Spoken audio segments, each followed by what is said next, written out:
puisque vous savez comme moi que deux élections vont avoir lieu l'année prochaine, l'élection municipale au mois de mars, et l'élection européenne au mois de mai, sans parler de l'élection sénatoriale du mois de septembre. Il y en a en trois en fait. Bon. Alors Marie-Christine Arnautu, qui est à ma droite, ce qui ne l'étonnera pas,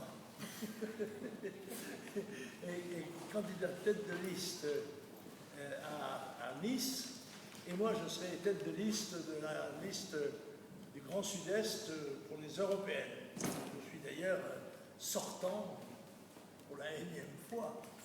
Mais enfin, je ne suis pas découragé, mais malgré la répulsion que peut quelquefois m'inspirer cette assemblée de l'Union européenne.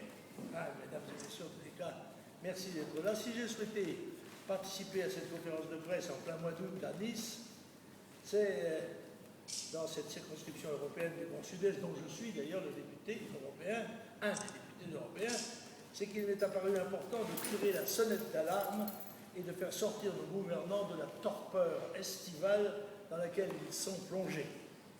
Je ne suis pas d'ailleurs le seul à m'inquiéter, puisque M. Picher, membre du comité directeur de la Réserve fédérale américaine, indiquait il y a quelques jours qu'à ses yeux, le pays le plus inquiétant d'Europe lui paraissait être la France.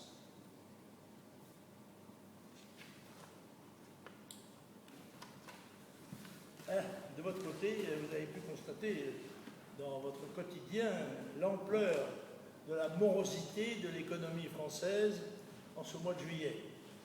Ces chiffres doivent être connus de tous nos concitoyens. Et je reconnais que le thème de notre conférence est un petit peu aride, puisqu'il s'agit de parler de la dette. Quand j'étais enfant, moi, c'était assez déshonorant d'avoir des dettes. Il n'y avait que les très pauvres qui avaient des dettes. Maintenant, tout le monde a des dettes et on encourage beaucoup les gens à s'en faire, à prendre des crédits et donc à s'endetter. Dans ce domaine-là, on peut dire que l'État français aura donné en quelque sorte l'exemple, le plus mauvais exemple possible. D'abord, je voudrais rappeler des chiffres. Le taux de prélèvement obligatoire et son évolution. En 2010, il était de 42,5%. En 2011, de 43,7%.